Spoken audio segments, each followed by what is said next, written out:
बालमैफल आजच्या भागाचे नाव आहे खजिन्याचा शोध। लेखक अलकनंदा पाथे। सुट्टीतले शिबिर संपल्यावर मुलांना घरी घेऊन येणारी बस वाटेत बिघडली, त्यामुळे सगळ्या मुलांना घरी पोचायला मध्यरात्र झाली। सगळेजण अर्धवट झोपेत पेंगतच आपापल्या आईबाबांबरोबर घरी पोचले। जयची ही अवस्था फारशी वेगळी नव्हती। घरी पोचता क्षणी तो आईशी जेमतेम 2 शब्द बोलला आणि बुटं काढून त्याने पलंगावर स्वतःला झोपून दिलं। 4 दिवसांची कॅम्पमध्ये धावपळ आणि रात्रीचं जागरण यामुळे स्वारी गाढ झोपी गेली होती। उन्ह तोंडावर आली तरी त्याची उठायची चिन्ह दिसत नव्हती। आजचा दिवस खरं तर त्याच्यासाठी खास होता। आज त्याचा 8वा वाढदिवस होता। त्याचं शिबिरात अचानक जायचं ठरलं, त्यामुळे वाढदिवसासाठीची खरेदी वगैरे प्रकारच झालेच नाही। जयच्या आईबाबांनी मात्र त्याच्या गैरहजेरीत जयसाठी एक वेगळाच सरप्राईज बेत करायचं ठरवलं। त्यानुसार वाढदिवसाच्या आदल्याच दिवशी त्यांनी पूर्ण तयारी करून ठेवली होती।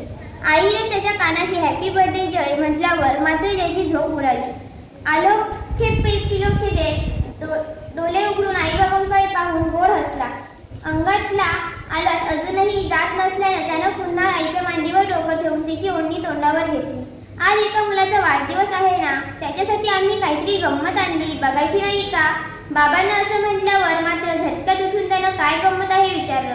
आईने त्याच्या उशीकडे बोट दाखवून ती उचलायला सांगितली। उशीखाली कसली गंमत असेल विचार करत त्यानं ती उचलली, तर खाली एका कागदावर काहीतरी लिहिलेलं दिसलं। काहीच न समजून त्यानं कागद हाती घेऊन वाचलं।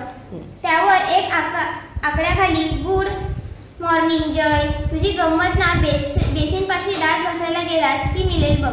त्याबरोबर जय झटक्यात गंमत बघायला बेसिनशी पोचला, पण तिथल्या कपाटाशी असाच एक चिठ्ठीवर 2 आकड्याखाली तुझ्या नेहमीच्या दुधाच्या ग्लासाच्या खाली गंमत असेल। वाचल्याबरोबर तो दात न घासता ग्लासच्या स्टँडवर पोचला। तिथेही 3 आकड्याखाली दुधाबरोबर रोज काय खातोस? लगेच त्याने बिस्किटाच्या डब्याकडे पाहिलं, तर डब्याखालच्या चिठ्ठीवर 4 आकड्याखाली तू पेरलेल्या धन्यातून छान कोथिंबीर उगवलेली पाहिलीस का? त्याचबरोबर जयचा मोर्चा बाल्कनीतल्या झाडांकडे वळला। कुंडीजवळच त्याला आणखी एक चिठ्ठी सापडली, ज्यात 5 आकड्याखाली आपल्या फिश टँकमधल्या गोड फिशला छोटी पिल्लं झालेली पाहिलीस का? हे वाचल्यावर जय धावतच ती बघायला गेला, कारण बरोबर गेल्याच वर्षी त्याच्या वाढदिवसाला ह्याच्या हौसेपायी आईबाबांनी घरात छोटा फिश टँक आणला होता। जय सुद्धा माशांना वेळेवर खाऊ घालण्याचं काम नेमानं करत असे। टँकमधला छोट्याशा पिलांकडे क्षणभर पाहिलं, पण त्या क्षणी गंमत शोधण्याची उत्सुकता होती, म्हणून त्याचे निरीक्षण करायला थांबला नाही। फिश टँकच्या बाजूलाच एक चिठ्ठी त्याला खुणावत होती। 6 आकडा असलेल्या या चिठ्ठीत, अरे आता शाळा सुरू होणार, पण युनिफॉर्म धुवून इस्त्री करून आलेत का पहा बरं। तेव्हा जय मान हलवत त्याच्या कपड्यांच्या कपाटाशी गेला।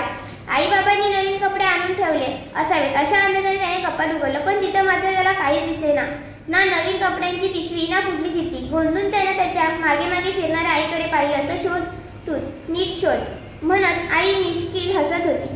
जयने आधीच अस्ताव्यस्त असलेले कपडे वर खाली केले। यापुढे आई नेहमी सांगते त्याप्रमाणे कपडे नीट ठेवायचा प्रयत्न करायचा असं त्यानं मनाशी ठरवून टाकलं।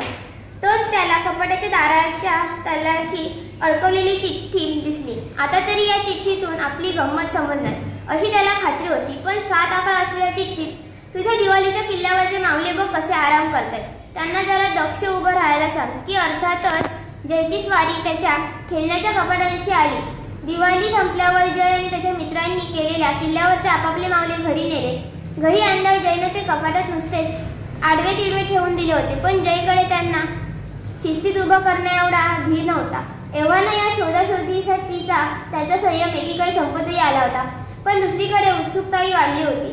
इथं तिथं हात फिरवल्यावर कोपऱ्यात चिठ्ठी सापडली, जिच्यावर 8 नंबर खाली मोठ्या अक्षरात प्रश्न विचारला होता। जयची सगळ्यात जास्त आवडती गोष्ट कोणती बरं? त्याने 1 मिनिट डोकं खाजवून आईबाबांकडे पाहिलं आणि दुसऱ्या क्षणी त्यानं त्याच्या पुस्तकांच्या कपाटाकडे धाव घेतली।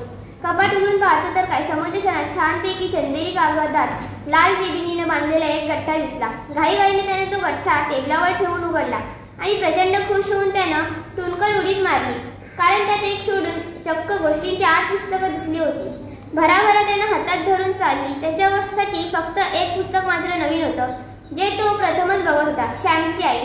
त्याच्यावर असलेल्या आई आणि मुलाच्या चित्राकडे तो एकटकच बघत राहिला।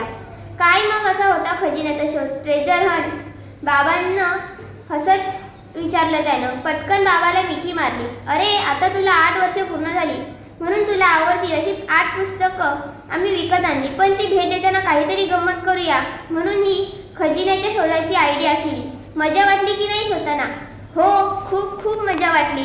पण हे श्यामची आई पुस्तक जय किंचित अडखळला.